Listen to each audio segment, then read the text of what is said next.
Bismillahirrahmanirrahim.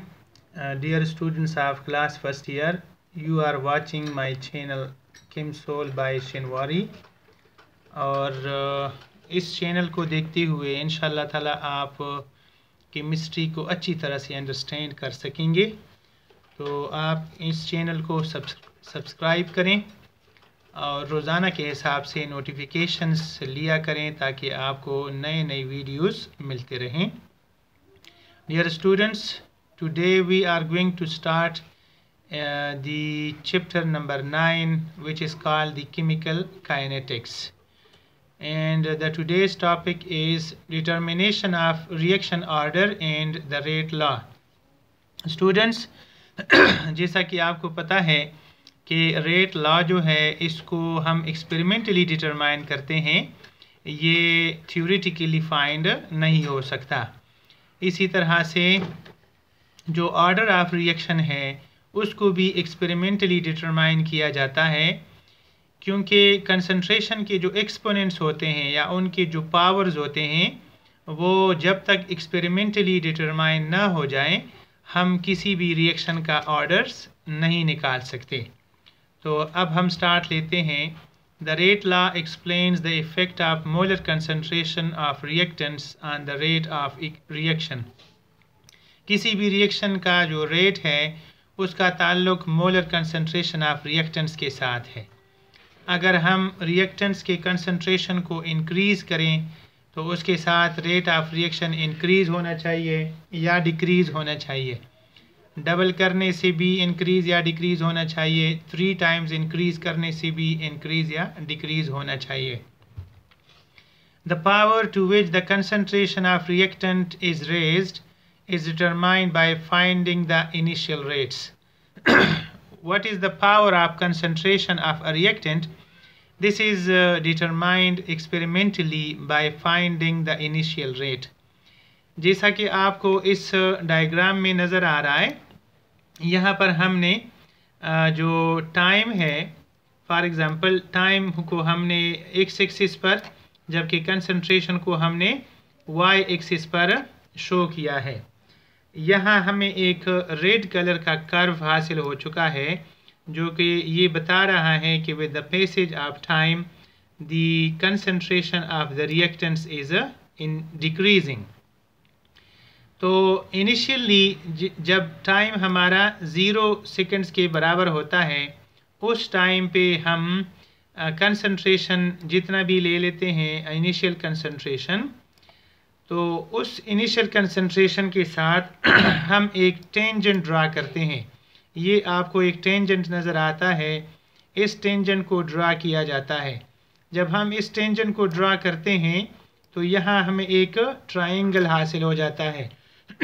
इस triangle का अपना एक थीटा एंगल होता है और जितना ये एंगल होगा उसी हिसाब से रेट ऑफ रिएक्शन भी फाइंड हो सकता है। तो फिर हमें पता होना चाहिए कि ये जो इसका बेस है ये टाइम को डिनोट करता है, जिसको हम फॉर एग्ज़ाम्पल dt कहते हैं, यानी चेंज इन टाइम। जबकि इसका जो y एक्सिस है या इसका जो वर्टिकल है ये हमें बता रहा है कि what is the change in concentration, जिसको हम आम तौर पर dx से डिनोट करते हैं। तो रेट जो हमारा होता है, रेट बराबर होता है, फॉर एग्ज़ाम्पल अगर हम इस तरह से लिख दें कि the rate of this reaction will be equal to change in concentration यानी dx divided by change in time या टाइम टेकन। तो rate will be equal to dx divided by dt। इस ट्रायंगल से हमें ये पता चल सकता है कि कंसंट्रेशन कितना चेंज हुआ है और टाइम कितना लगा है। तो हम कंसंट्रेशन चेंज को टाइम चेंज पे डिवाइड करेंगे और इससे हमें रेट हासिल होगा। This will be called the initial rate of this reaction. The initial rate is determined from the graph and tangent drawn at 0 time. This is shown as in the following diagram. Next अब हम जाते हैं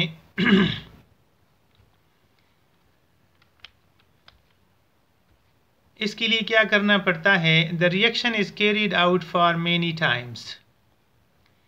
Each time the concentration of one reactant, for example B, is kept constant while the concentration of the other reactant, for example A, is changed.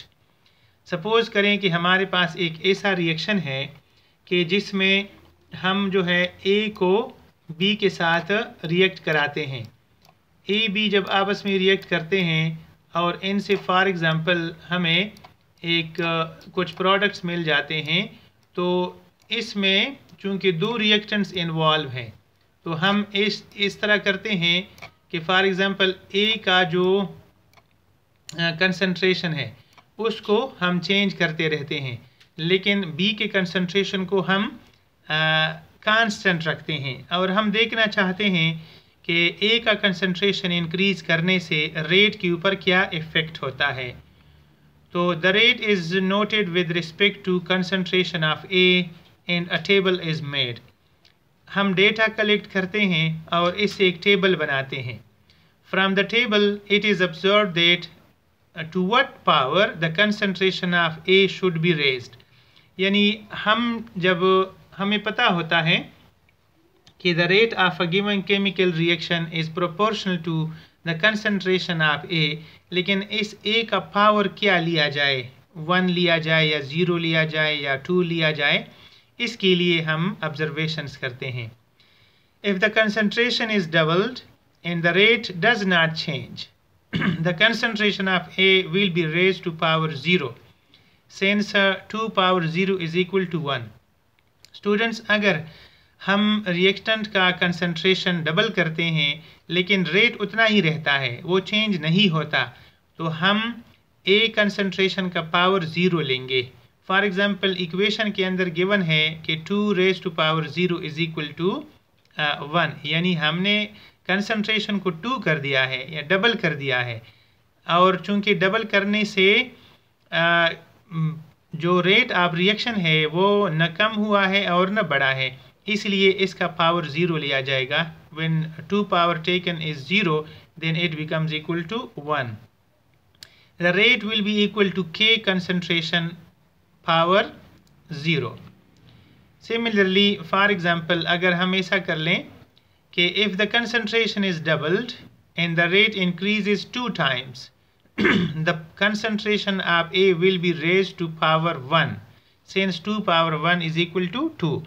यानी हमने यहाँ पर जो concentration of reactants है उसको हमने 2 कर दिया है, डबल कर दिया है, ठीक है, और रेट जो है ना वो भी डबल हो गया है, तो 2 का पावर 1 लिया जाएगा, क्योंकि जब 2 का पावर 1 लिया जाता है तो it becomes equal to 2.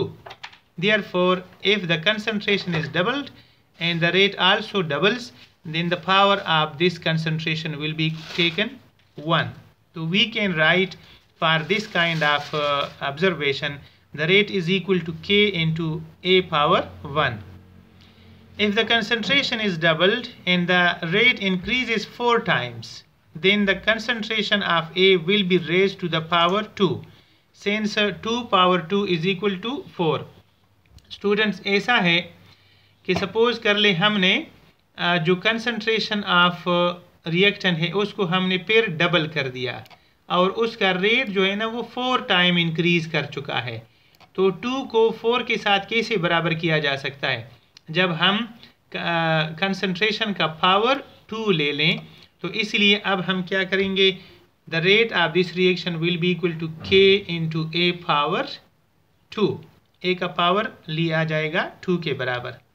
If the concentration is doubled and the rate increases 8 times, ऐसा भी हो सकता है कि हम कंसंट्रेशन डबल करते हैं और रेट ऑफ रिएक्शन 8 टाइम्स बढ़ जाता है, then the concentration of A will be raised to the power 3 since 2 power 3 is equal to 9. यानी sorry, this is not equal to 9, instead it is equal to 8.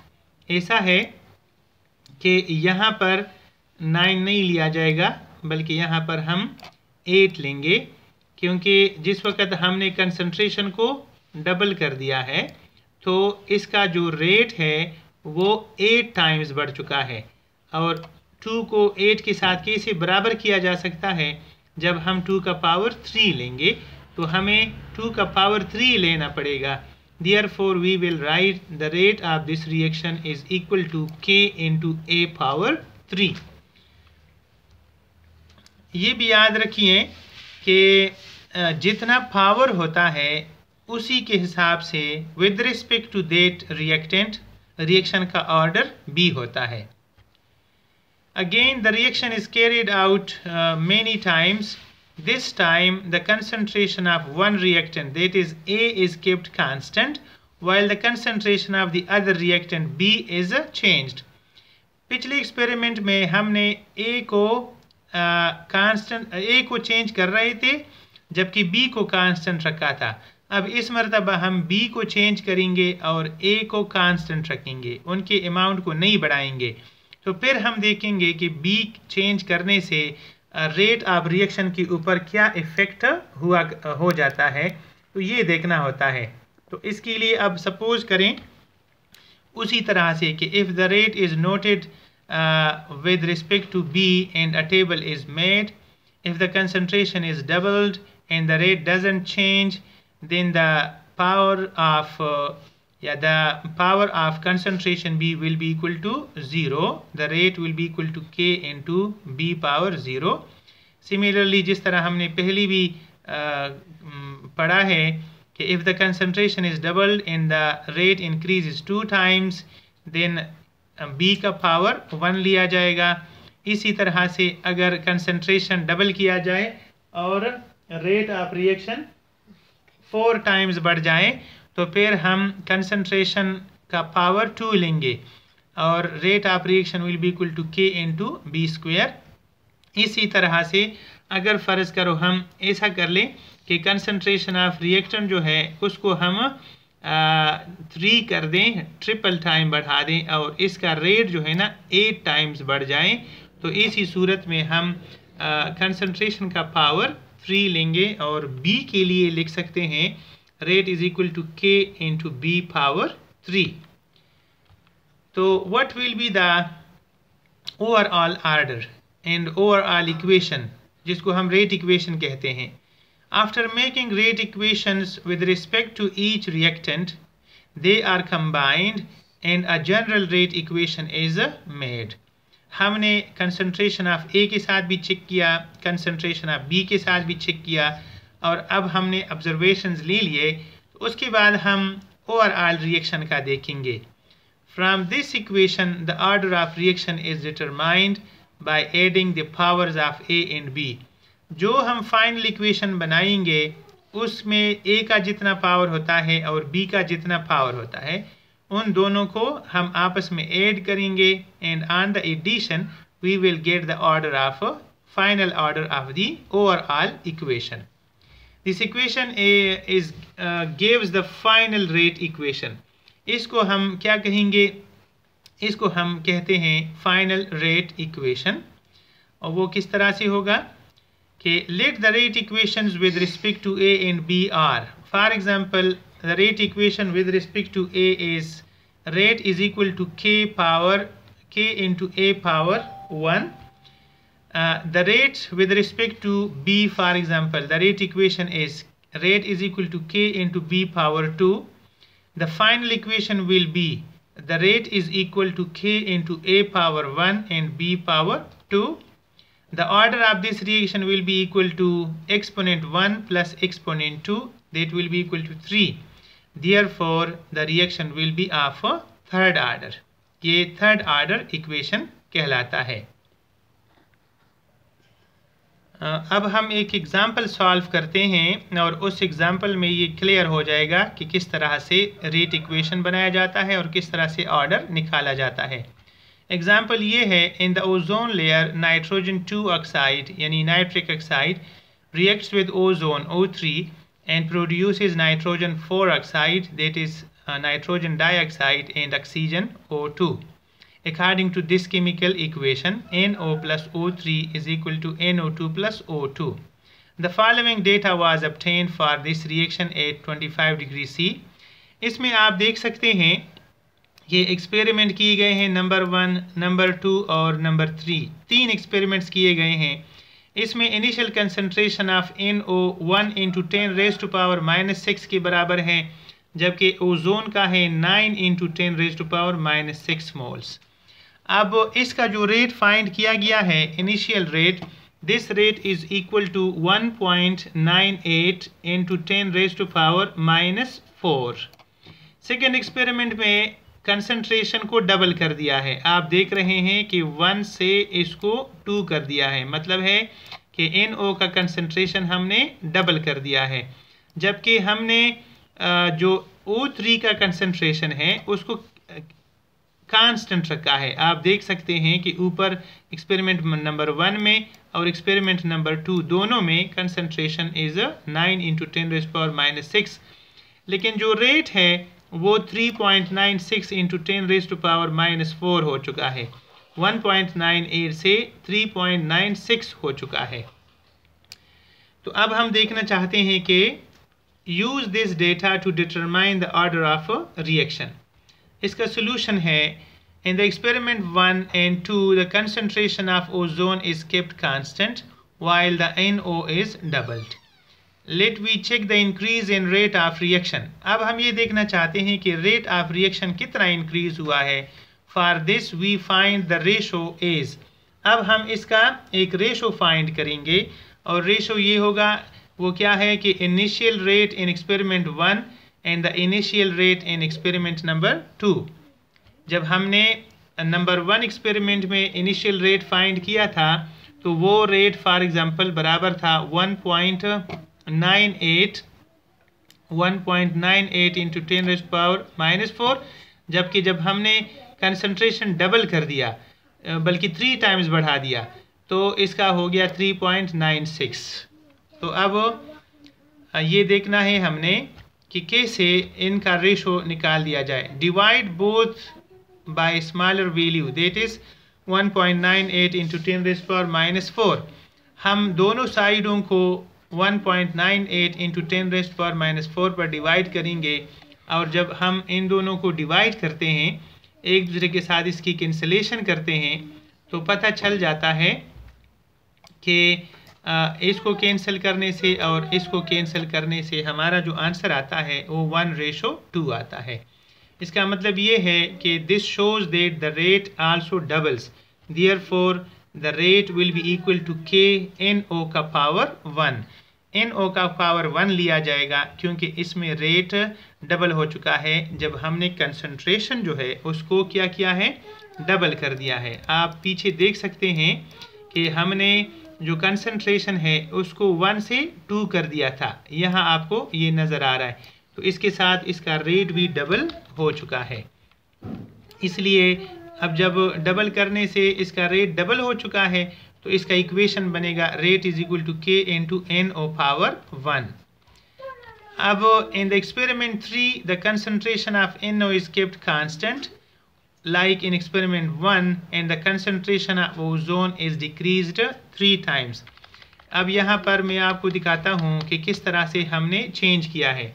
आप यहाँ पर देख सकते हैं एक्सपेरिमेंट नंबर 1 और एक्सपेरिमेंट नंबर 3 में हमने NO का कंसंट्रेशन सेम रखा है, लेकिन जो O3 ओजोन का कंसंट्रेशन है वो हमसे 9 से कम करके 3 कर दिया है। इसका मतलब है कि हमने इसको 3 टाइम्स लेस कर दिया है, जबकि इसका रेट 0.66 × 10⁻⁻4 हो चुका है। तो अब हम ये देखना चाहते हैं कि कंसंट्रेशन 3 टाइम्स डिक्रीज करने से कितना इसका जो रेट है वो कम हो चुका है। Let we check the decrease in the rate of reaction. For this we find the ratio is initial rate in experiment number 1 and the initial rate in experiment number 3. 1.98 × 10⁻⁻4 is the initial rate in experiment number 1, while it has decreased to 0.66 × 10⁻⁻4 in experiment number 3. Divide both by smaller value, that is 0.66. So if we divide all these, then we can say that the concentration जो rate of reaction है वो कितना हो चुका है, वो पहले जो अगर हम 1.98 को 0.66 पर डिवाइड करें तो 3 आंसर आएगा। तो मतलब ये है कि इसका रेट 3 टाइम्स ग्रेटर था, और दूसरे में हमने देखा है कि इसका आंसर 1 आता है, तो मीन्स के इसमें 1 हो गया है। इसका मतलब ये है कि the rate has decreased 3 times, इसका ये मतलब निकलता है। This shows that the rate has decreased 3 times, that is from 3 to 1। आपने देखा कि हमने जब कंसंट्रेशन 3 टाइम्स लेस कर दिया था तो इसका रेट भी 3 टाइम्स लेस हो चुका है। इसका मतलब ये है कि decrease in concentration causes a decrease in the rate, दोनों में डायरेक्ट रिलेशनशिप है, और चूंकि 3 टाइम्स डिक्रीज करने से रेट भी 3 टाइम्स कम हो रहा है, इसलिए हम लिख सकते हैं rate is equal to KO3 का पावर 1। तो the overall equation will be rate is equal to K into NO power 1 and O3 power 1. This will be the final rate equation of this reaction, and the order of this reaction will be equal to 1 plus 1 equal to 2. ये एक second order reaction होगा। तो हम अभी आपने जान लिया कि किस तरह से हम रेट इक्वेशन बनाते हैं और किस तरह से ऑर्डर जो है वो निकाल लिया जाता है। एग्जाम्पल में आपने देखा कि हम किस तरह से किस मेथड के ज़रिए से ऑर्डर ऑफ रिएक्शन तक पहुंच सकते हैं। So thank you very much for watching this video, and I request in the end that please subscribe my channel, like it, share it, and comment on it. If you have any question, you can ask me in the comments box. Thank you very much. Thanks a lot.